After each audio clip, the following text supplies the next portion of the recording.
'cause it went to bargains galore. That's right, you too can be the proud owner. The quality goes in before the name goes on. Okay, Ellis is taking this one. Okay, Anybody recognize this picture? Yes. Nobody? Well, they were born. Yeah. Yeah, they, yes, the people started finding weird boxes. Yes, so this goes to early 2007. This was Cartoon Network. The goal of this campaign, which was an edgy, guerrilla marketing thing, was to draw attention to Time Warner's Cartoon Network with 9 so-called devices, right? What was the outcome of this genius idea? Bomb squads, closing of major arteries and bridges in the city for much of the day, and an apology from Phil Kent, the then Turner chairman and CEO. We apologize to the citizens of Boston that part of the marketing campaign was mistaken for a public danger. Well, here's a follow-up story that appeared on CNN a few days later. The head of Cartoon Network resigned Friday after the network's guerrilla marketing scheme for one of its shows went bad last week and led to a bomb scare in Boston, a fiasco that cost its parent company $2 million. Said Jim to the network, quote, "I deeply regret the negative publicity expense caused to our company as a result of this campaign. General Manager of Cartoon Network told the step down effective immediately. Goodbye, adios." So, can cost you your job. So what's the lesson on this lesson one? slide? Yeah. Well, move it. What do we think? There you go. Lesson 3. What did we learn from the Cartoon Network that cost the guy his job and What did we learn clearly from that? cost somebody else $2 million? Never market in clean up? Boston. No. Not considering the potential interpretations of your message. Now, consider this. 2007, a semi-paranoid culture that we're still living in. People are looking for things left around. You hear news on IEDs all over the place, possibly homegrown terrorists. It's happened here. You see this strange-looking device. You don't know what it is. It's beeping. It's making sounds. Nobody. There were nobody LEDs reported on on these things too. And so all of a they were sudden, flashing and somebody calls the police. This could happen. Somebody calls the police. They show up, and all of a sudden, you've got mass hysteria. Now, consider marketing something that doesn't look like the rest of the environment, that's unexpected. It's not a bus side or a bus tail. It's not some side of the building billboard. It's not a guerrilla marketing piece. It's not somebody coming up to your bar and saying, "Hey, why don't you try this cocktail," which is another kind of a phony guerrilla marketing piece. It's something that looks like it could be threatening. The agency that put this together was right in one aspect, and that is it got a lot of attention. But failed to realize the political climate they were marketing in. So another thing is, think about the environment you're marketing in and what the particular message is. Something like this could have worked in, 1970 or 1982 or any time predating any terrorist attacks on our country, but in this time now, where everybody's looking for a backpack left around because it might have a bomb in it, this kind of a thing doesn't fly. So consider the political and cultural climate of your cultural or political. What you're marketing. So this is a campaign back in 2002 that an agency did in, Norway, right? So what better way to celebrate a famine, yet another famine in Africa, than with the Africa? This was so badly received, caused such an issue.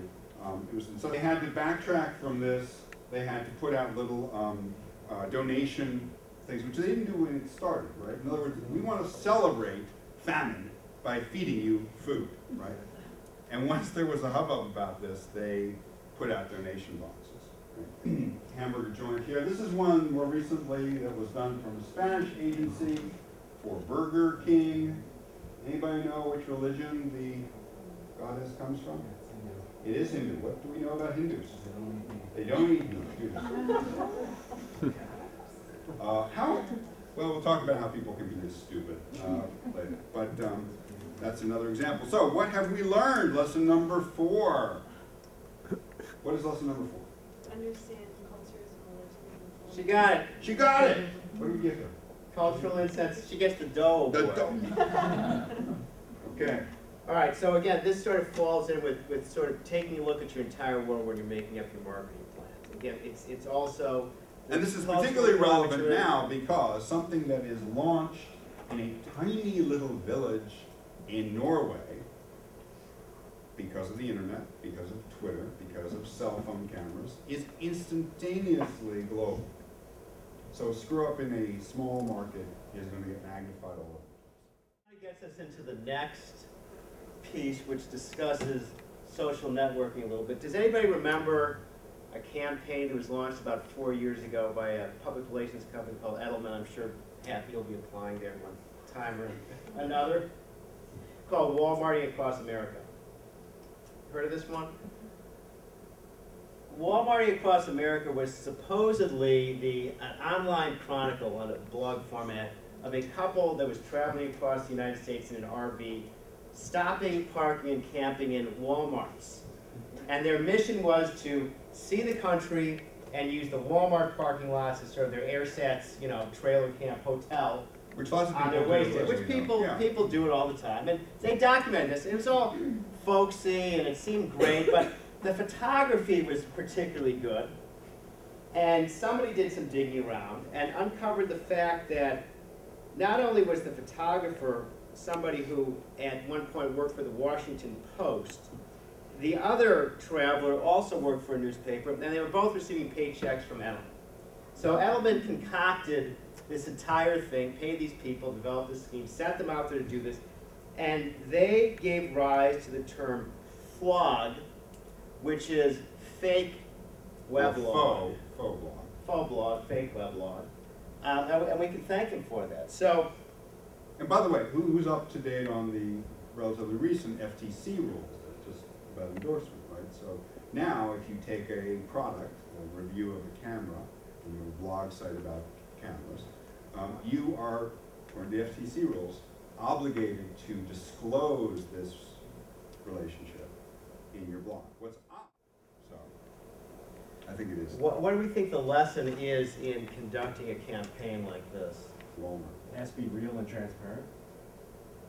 That's one way to look at it. That's one way to look at it. Cover your tracks completely. Now you Yeah. this gets close. That's good. We actually think it's because if you're going to lie, don't get caught. You can interpret that any way you want. You may recall seeing this particular photo. It was taken in 2003 aboard the aircraft carrier USS Abraham Lincoln, and it was our president at the time announcing that mission accomplished, ostensibly the war. Now, pursuant to this, 98% of the casualties that occurred to our forces, the Iraqi forces, Iraqi civilians, anybody else, getting hit by friendly fire, journalists, anybody in the area, occurred after this speech was made. So the mission was not accomplished.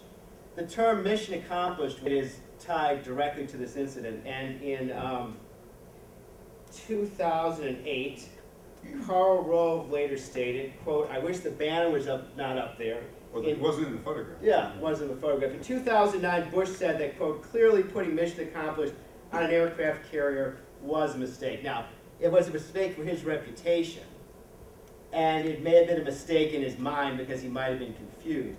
It was a big mistake in his personal branding effort. What is lesson 6? What do we think that the president taught us What did we learn through from that that? example? Yeah.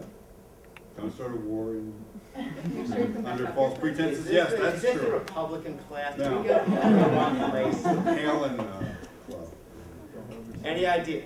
Don't overstate your message. oh, That's very close. Anything Come else? on, you know. Yeah. I don't know. Very Anybody close. else? Okay. That's close. Don't underpromise and not deliver. So if he said maybe we can accomplish the mission later if we're good, So we're on our way you know, to, it would have been a non-starter. But mission accomplished, it didn't. They're proud of it. Everyone's a winner, bargains galore. That's right, you too can be the proud owner. The quality goes in before that name goes on.